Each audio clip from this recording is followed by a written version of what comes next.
कल हमने जो टॉपिक लिया था, जो कल का हमारा टॉपिक था वो था यूक्लिड डिवीजन एल्गोरिथम, लेमा।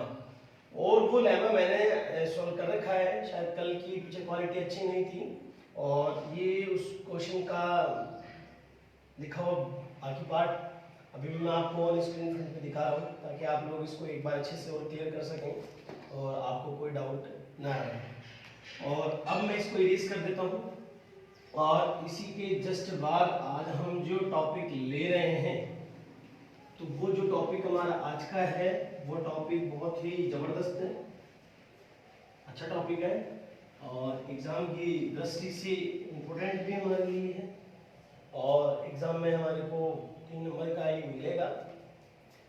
आज हम जो ले रहे हैं वो है हमारा LCM and HCF। LCM and HCF। LCM lowest common method or multiply, HCF highest common factor, ये आपके इसके फुल नेम है। फुल नेम के जस्ट बाद हम जैसे यहाँ से इस क्वेश्चन को आगे सोल्व करते हैं तो आपके पास मैं 2 डिजिट्स लेता हूँ। एक क्वेश्चन हमने यहाँ से ले लिया, ये आपके पास 56 है और एक क्वेश्चन मैंने यहाँ से ले लिया 42। 56 एंड 42, इनकी डिवाइड्स के कुछ रूल्स हैं, डिवाइड के कुछ रूल्स हैं। वो कुछ रूल्स क्या हैं आप देखें। यदि स्टार्टिंग 0, 2, 4, 6, 8 इनसे यदि कोई डिजिट डिवाइड होती है तो ये किससे डिविजिबल है? 2 से। मतलब जिन संख्याओं में इकाई का अंक 0, 2, 4, 6, 8 हो उन संख्याओं में 2 का पूरा पूरा भाग चला जाता है। यदि हमारे पास कुछ इस तरह की डिजिट्स आती है, जैसे आप देखिए 5, 3, 1, अब इसमें हम आइडेंटिफाई नहीं कर पा रहे कि एक्चुअली ये डिवाइड कैसे हो रही है, तो इसके लिए आप क्या कर लीजिए, इसका एडिशन कर लीजिए।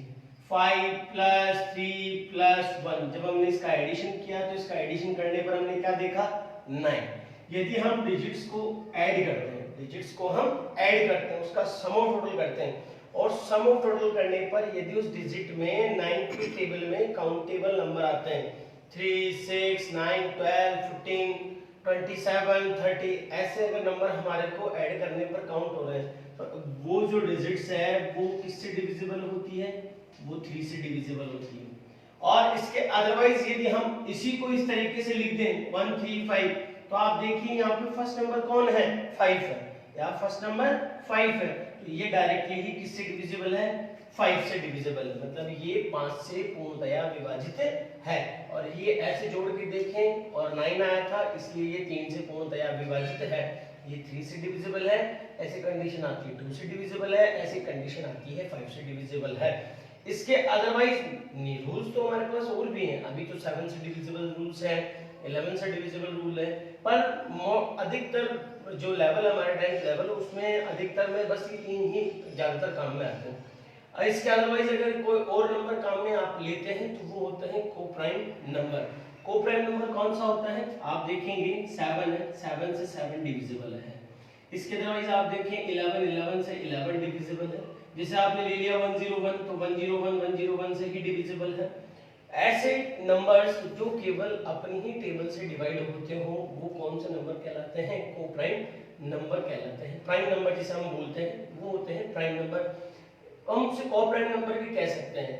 और जैसे यहाँ से लेते हैं अभाज्य संख्या। अभाज्य संख्या के लिए आप जैसे लेते हैं जो संख्या केवल अपने ही पार्ट से पूर्णतया विभाजित होती है उसे हम क्या कहते हैं? अभाज्य संख्या कहते हैं। अब आप यहाँ से देखिए इसके 2 मेथड हैं।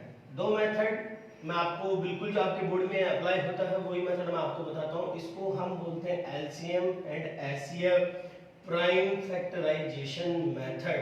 प्राइम फैक्टराइजेशन मेथड, प्राइम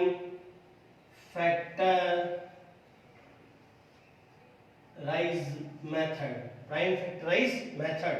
अभाज्य गुणनखंड, अभाज्य गुणनखंड, ये आपके पास इस तरीके से आता है, अभाज्य गुणनखंड, प्राइम फैक्टराइजेशन मेथड। अब आप इस साथ गौर से देखें और समझें। ये आपके पास 56 है और यहाँ आपके पास ये 42 है, 56 और 42 मैंने दोनों लिए। 56 को 2 से डिवाइड करूंगा बिकॉज यहाँ पे फर्स्ट नंबर आप देखिए 6 है। अब 2 2 जा 4 आपने डिवाइड कर लिया। 5 में से आपने 4 को माइनस किया तो रिमाइनिंग 1 और नेक्स्ट नंबर था 6, तो 2 8 जा 16। फिर आप इसे डिवाइड कर लीजिए, 2 1 जा 2, 2 4 जा, फिर आप इसे डिवाइड कर लीजिए 7 और 7 केवल 7 से ही डिविजिबल होगा। इस तरीके से आप जैसे आगे और सोल्व करते हैं तो 2 2 जा 4, 2 1 जा 2। अब आप देखिए यहाँ से 1 है तो ये 2 से डिविजिबल नहीं है, बट हम यहाँ से देखते हैं तो 2 और 1 3, और 3 अगर हमारे पास टेबल में आते हैं तो ये किससे डिविजिबल है, 3 से, और हमने यहाँ से इसको डिवाइड किया 7, और इस तरीके से हमारे पास ये क्वेश्चन कंप्लीट। और अब इसकी जो प्राइम फैक्टराइजेशन मेथड थे वो थे 2 into 2 into 2 into 7। इसके अदरवाइज हमारे पास थे 42, तो 2 into 3 into 7, 2 into 3 into 7। अब जैसे आप यहाँ से आप देख रहे हैं ये आपका प्राइम फैक्टराइजेशन मेथड था। देखिए कि थोड़ी सी सिस्टमैटिक ढंग से मैं इसे सॉल्व करने के लिए यहाँ रख देता हूँ। आप जैसे इसको आगे सॉल्व करोगे तो अब आप यहाँ से एंड का साइन आप यहाँ से लगा दीजिए, जिसे हिंदी में आप और भी बोलते हैं 1 2 3। तो यहाँ पे आप देखोगे तो 2 की पावर आपके पास 3 है और ये आपका 7 है। यहाँ पर किसी प्रकार से कोई भी पावर आपके पास आ नहीं रही है, कोई भी घातांक आपके पास आ नहीं रहा, तो आप उसको ऐसे कैसे यहाँ पर छोड़ दें।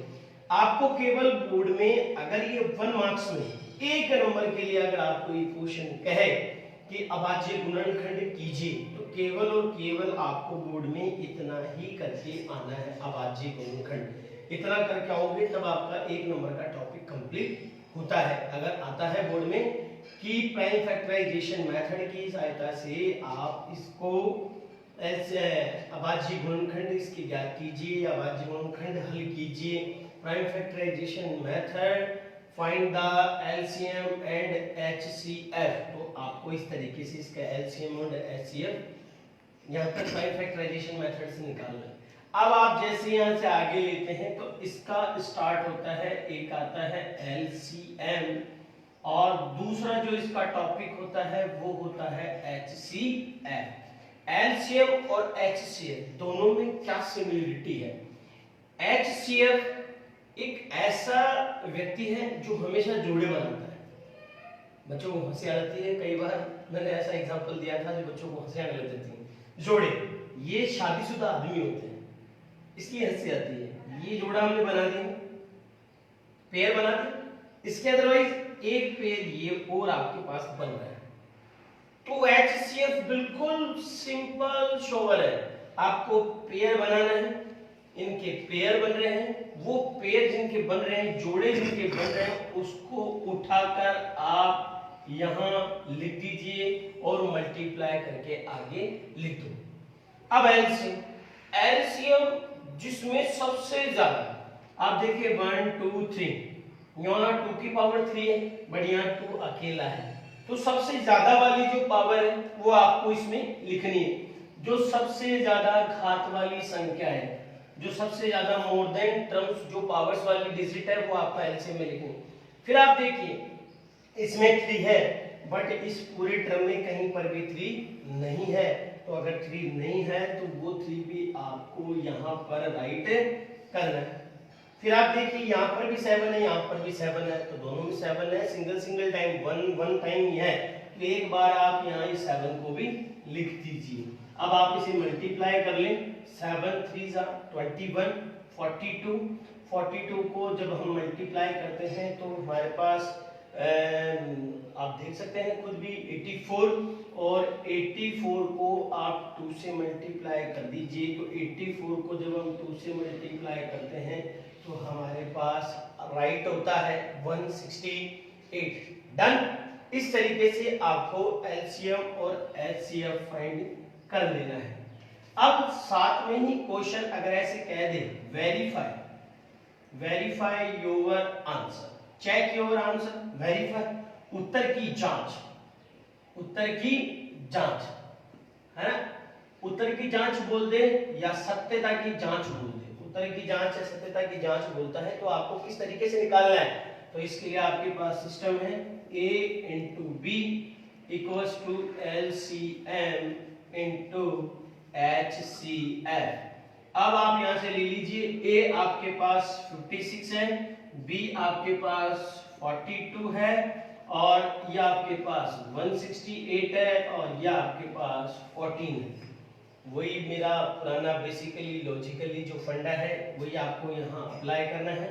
आप क्या कर लीजिए 168 मल्टीप्लाई 14 आप अप्लाई कर लीजिए, मल्टीप्लाई करें। आप भी मेरे साथ कॉपी पेन लेके बैठे, मैं आपको हर बार कहता हूँ जब भी आप पढ़ रहे हो तो कॉपी पेन लेके बैठे, आप लिखते भी चले। देखने से कभी भी कोई चीज क्लियर नहीं होती, लिखने से जब आदमी लिखता है तभी ही क्लियर करता है। जैसे बेसिकली बात, आप अपने हाथ से खाना खाओगे तो ही पेट भरेगा, दूसरों के हाथ से खाना खाओगे तो केवल मन भरेगा, पेट नहीं भरेगा। तो मैं आपको बार बार यही आगाह करता हूँ कि आप मेरी बात को गौर से सुने, कॉपी पेन लेके बैठे और साथ लिखें। 8 4 जा 32, कैरी ऑन 3, 6 4 जा 24, कैरी ऑन 3, 27, 2 4 1 जा 4 और 2 6, फिर आप आगे अप्लाई कीजिए 8, फिर आप आगे कीजिए 6 और ये 1। अब आप यहाँ से राइट कर दीजिए 2, ये आपके पास 15, 6 और 6 12 और ये 1 3 13 और कैरी 1 2। ये आपके पास यहाँ से इसका आंसर जो है वो राइट हो रहा है 2 3 5 2। यहाँ से आप ले लीजिए 2 3 5 2। ये LHS एंड RHS, बहुत साइड LHS और RHS अगर आपके पास इक्वल आता है तो आपकी उत्तर की जांच बिल्कुल सही है। और इतना सब कुछ करने के बाद बोर्ड आपको कितने मार्क्स के लिए क्वेश्चन देगा? 3 मार्क्स के लिए क्वेश्चन देगा। मैं उम्मीद करता हूँ ये LCM और जो HCF मैंने अभी आपको सिखाया है ये आ गया होगा। और अब हम आगे की ओर इस टॉपिक को कंटिन्यू करते हैं।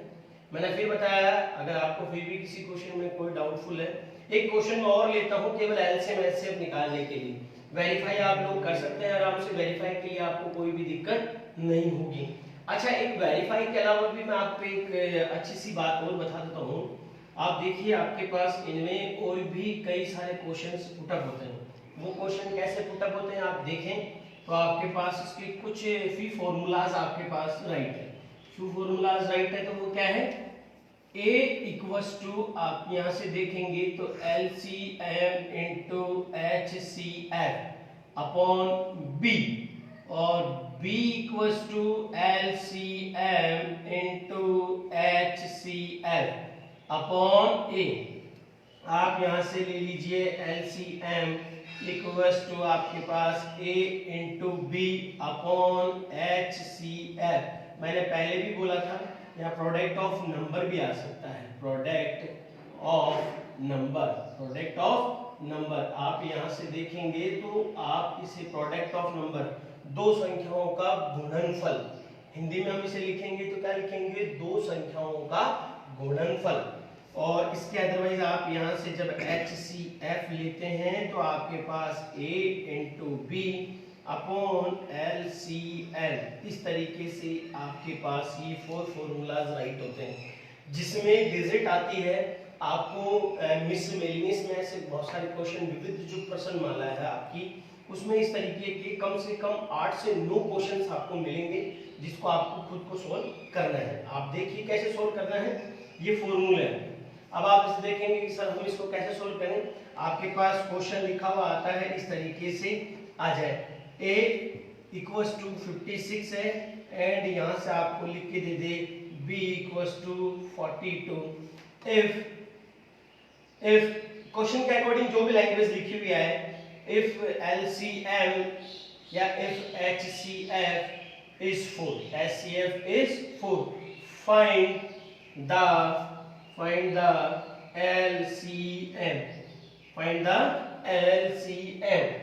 A आपके पास 56 है, B आपके पास 42 42 है, जहां HCF, जहां आपके पास HCF कितना दिया हुआ है 4, तो आप LCM को ज्ञात कीजिए, LCM ज्ञात कीजिए, फाइंड द LCM।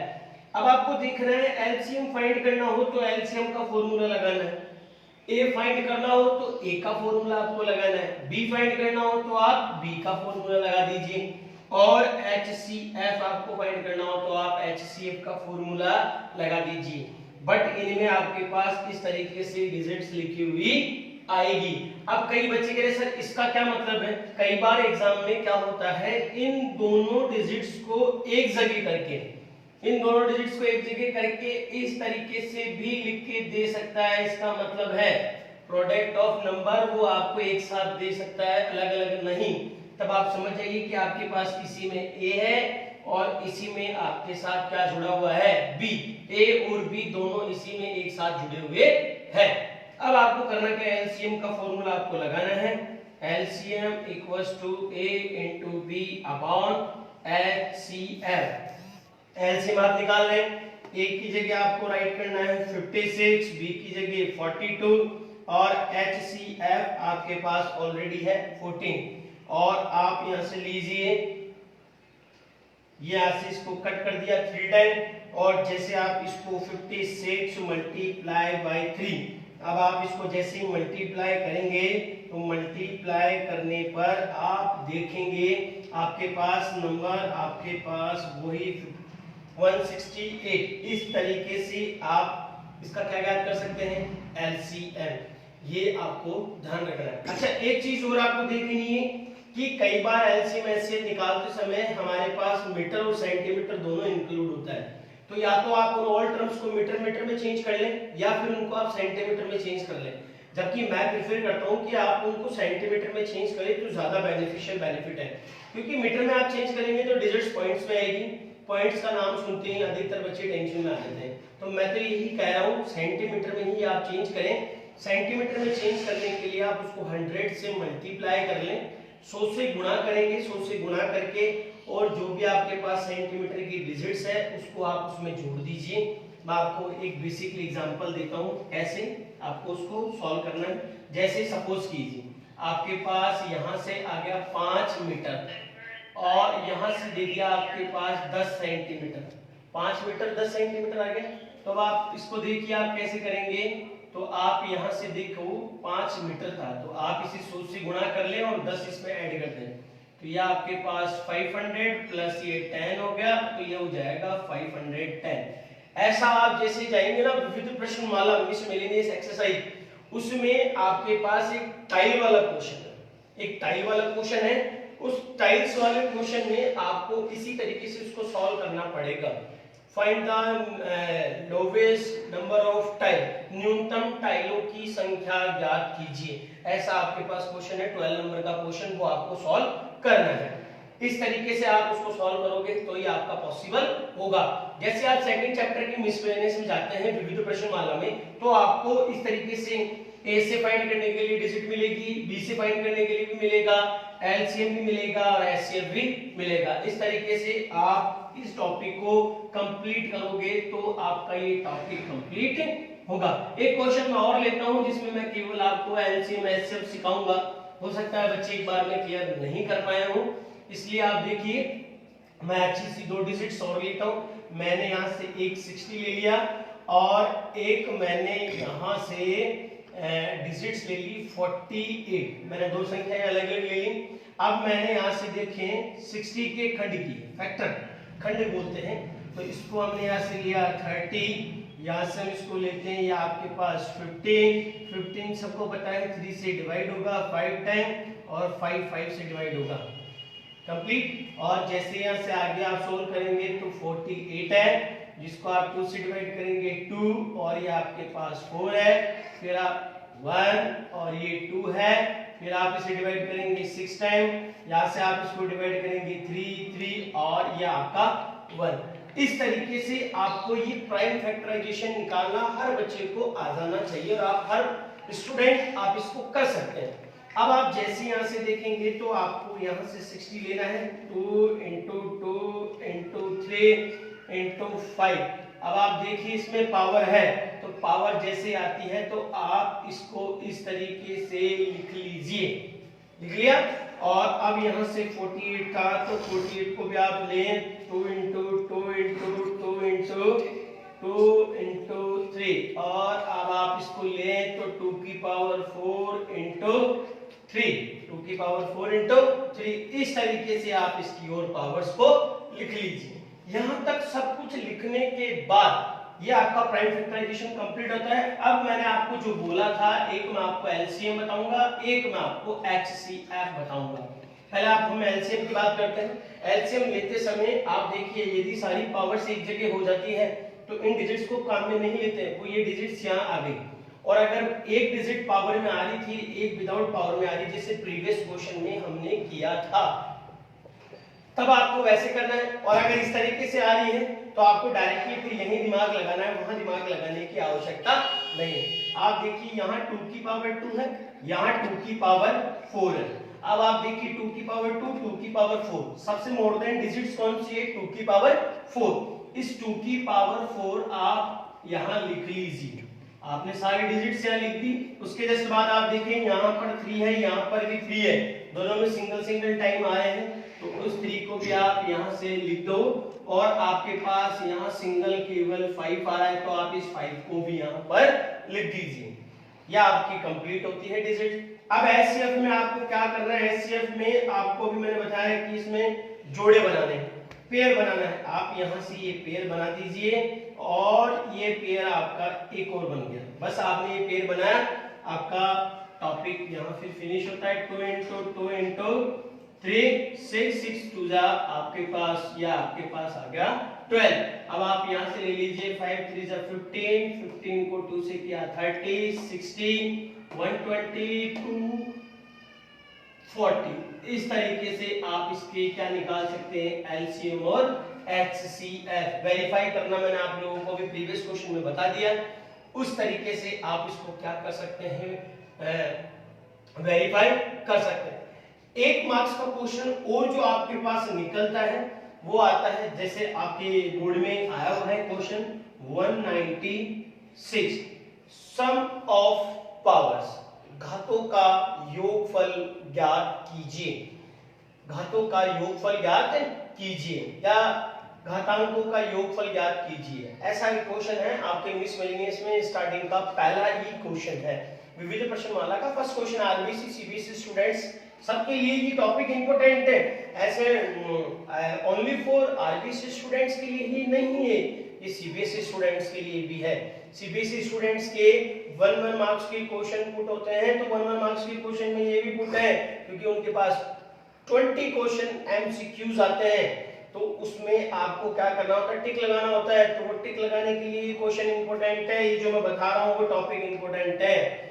तो आप सीबीएसई स्टूडेंट्स इसको बोर्ड से देखें और वो भी इसको सॉल्व कर सकते हैं। Also CBSE student, RBC student, Hindi medium English medium, दोनों तीनों चीजों को ध्यान में रखते हुए मैं हर लैंग्वेज का यूज कर रहा हूँ।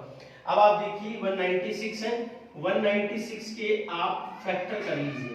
196 के मैंने फैक्टर किया तो 196 का फैक्टर हुआ 2, तो 9 और ये 8, 98, और फिर आपने यहाँ से किया ये 4 और ये 9, फिर 7, 7 और ये 1। अब आप यहाँ से देखिए 196, तो 2 इंटू 2 इंटू 7 इंटू 7, आप यहाँ से लेंगे तो 2 की पावर 2, 7 की पावर 2, आपके पास इस तरीके से डिजिट्स आ गई, 2 की पावर 2 एंड 7 की पावर 2। अब आपको इसमें बोला सम ऑफ पावर, घातों का योगफल। तो ऐसी स्थिति में आपको क्या करना है? ये एक आपके पास ये ना, एक आपके पास ये ना, दोनों की आप पावर्स को ले लें, इसकी घातों को ले लें और दोनों को ऐड कर कर आप यहाँ से इस तरीके से लिख दीजिए। बच्चे क्या करते हैं, जो जब ये क्वेश्चन आया था 2018 में, मुझे अच्छे से याद है, तब बच्चों ने क्या किया? बच्चों ने 2 + 7 को ऐड करके लिख दिया 9, जबकि पावर्स बोल रहा है, घात बोल रहा है, तो ये ऊपर वाली होती है, ये तो बेस होता है, आधार बोलते हैं इसको हम, आधार, और ये उसकी घात होती है। इनको आपको ऐड करके नीचे लिखना था। ये आपके बोर्ड में 1 मार्क्स का क्वेश्चन है, जो इस तरीके से आपको क्या करना होता है? पुट करना होता है। आप समझ गए होंगे इसको किस तरीके से पुट कर रहे हैं। और ये आपका ये पुट होता है, और ये आपका एलसीएम एचसीएफ वाले जो मिसलेनियस के क्वेश्चंस थे वो, और ये आपका टॉपिक एलसीएम एचसीएफ का जो है वो कंप्लीट होता है। और इस तरीके से पावर्स वाला है तो आप कंप्लीट कर लें। एक आपके पास 2.4 जो एक्सरसाइज है उसमें आपको ध्यान रखना है, अगर आपके पास 2 की पावर m इंटू 5 की पावर n, n पहले लिख दीजिए n बाद में लिख दीजिए, उससे कोई दिक्कत नहीं, 5 पहले लिख दो 2 बाद में लिख दो, ऐसा कोई रीजन कहीं एक्सक्यूज नहीं है।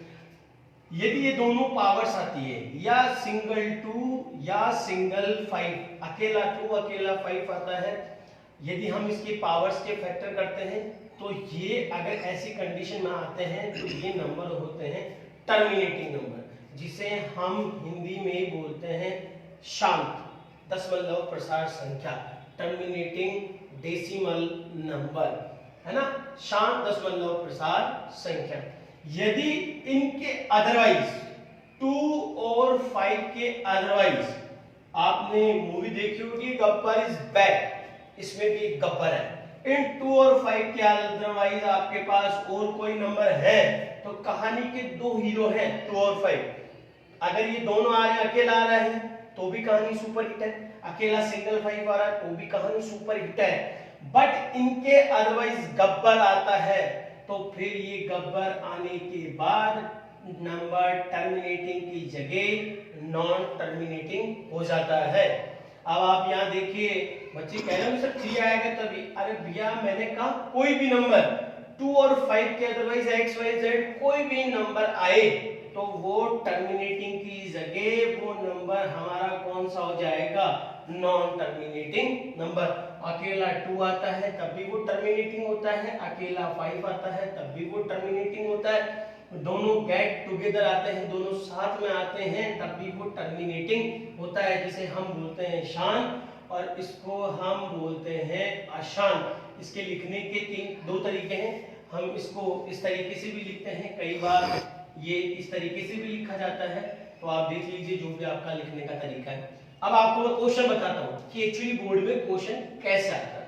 तो बोर्ड का जो क्वेश्चन है आप देखें, बहुत अच्छा और सिंपल शॉर्ट क्वेश्चन है, यह है 171, ऊपर से हमारे को कोई मतलब नहीं है, हमने यहां से नंबर लिया 20, आ गया, ये ऊपर वाला नोमिनेटर है और ये नीचे वाला डेनोमिनेटर, ऊपर वाला अंश होता है और नीचे वाला हर होता है। हमें ऊपर से कोई मतलब नहीं है, हमें इसे नहीं देखना है, हमें केवल इस डिजिट्स को वेरीफाई करना है, इस डिजिट को। हमने क्या किया, जब 20 के फैक्टर किए, आप देखें 20 के फैक्टर 2 इंटू 2 इंटू ये आपके पास 5। अब आप सोचे ऐसे हमसे नहीं हो सकता, तो भी आपको मैंने बता दिया है, इस तरीके से भी आप सॉल्व कर सकते हैं और फिर यहाँ ऐसा लिख सकते हैं। आप देखें तो आपके पास 2 की पावर 2 इंटू 5 दिखाई दे रहा है, ये दोनों आपको दिखाई दे रहे हैं, दोनों आपके पास आ गए। सीबीएसई में तो डायरेक्ट लिखने का प्रोविजन है, आप सीधा रीजन लिखें, because this term 2m into 5m form of, आपके पास इसकी फॉर्म है, so that this number is terminating number, not a form, तो this is non terminating number.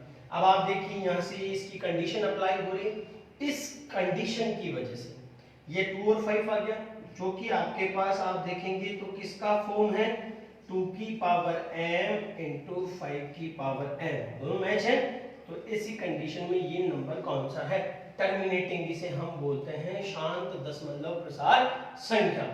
इस तरीके से यदि आता है, अब आप सोच रहे हो कि सर सिंगल आ जाए, अगर अकेला 2 इंटू 2 इंटू 2 ही आता है, अकेला 2 ही आता है, तब भी वो नंबर कौन सा ही होगा, टर्मिनेटिंग। अकेला 5 ही आता है तब भी वो नंबर कौन सा होगा, टर्मिनेटिंग होगा।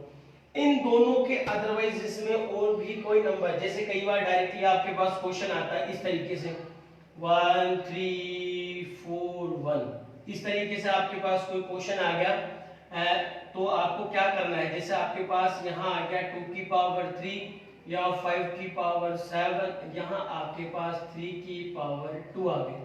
आप देखिए गब्बर आ गए, गब्बर आते हैं, ये नंबर टर्मिनेटिंग से काइम में चेंज हो जाते हैं नॉन टर्मिनेटिंग। और अगर गब्बर नहीं आता, यदि गब्बर नहीं आता तो फिर नंबर कौन सा रहता, टर्मिनेटिंग। अगर ये भी नहीं आता 5 भी, तब भी नंबर कौन सा रहता, टर्मिनेटिंग। तो आप मेरी बात समझ गए होंगे क्या करना है, कैसे करना है। ये आपका 1 मार्क्स का टॉपिक और था, ये 1 मार्क्स का टॉपिक भी आपको इसी तरीके से क्लियर करना है। अच्छा, इसके अदरवाइज आपका एक छोटा सा आता है, find the decimal number, how many palace, कितने डिजिट्स के बाद ये आएगा, कितने अंकों के बाद इसका दशमलव प्रसार होगा। तो आप देखिए, मैं आपके यहाँ से क्वेश्चन लेता हूँ 11 और मैंने यहाँ से आपके पास क्वेश्चन ले लिया 25। 11 और 25, 25 को मैंने डिवाइड किया तो 5 की पावर 2।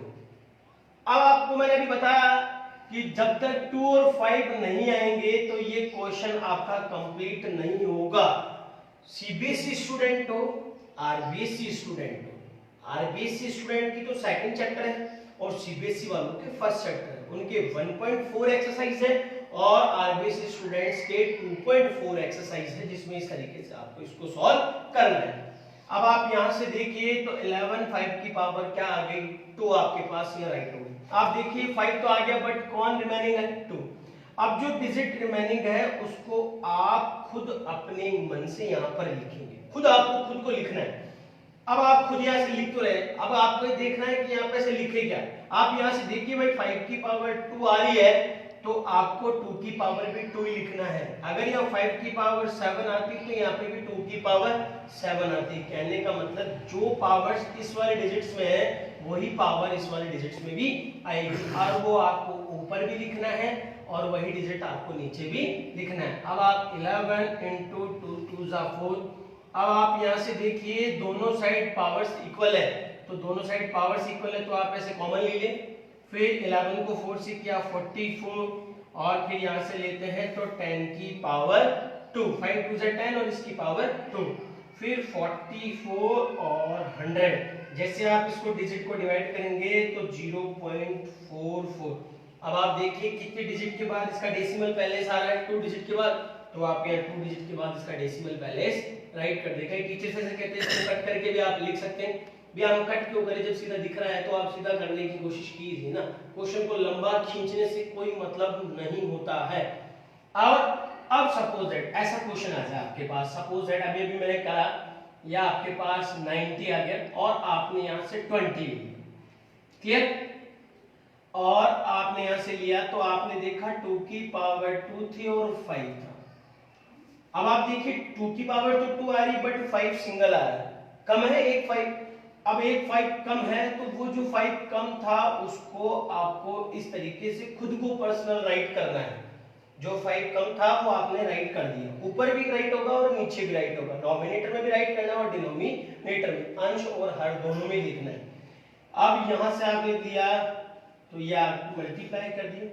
अब आप यहां से ले 2 की पावर 2, यहां से आप देखिए तो 5 की पावर 2, दोनों साइड राइट होता है, और यहां से आप लेते हैं 95, फिर 2 into 5 और दोनों में आप देखें पावर समान है, घाते समान है, तो आप इस तरीके से इक्वल कर लें और यहां से लिखें 95 और यहां से आपने लिया 10 और इसकी पावर 2।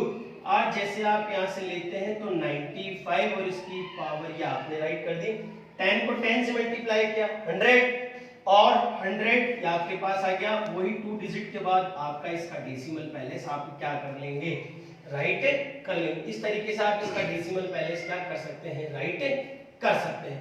मैं समझता हूं आज आपका ये जो 3 मार्क्स और 1 मार्क्स का टोटल जो टॉपिक्स था वो 4 मार्क्स का टॉपिक था।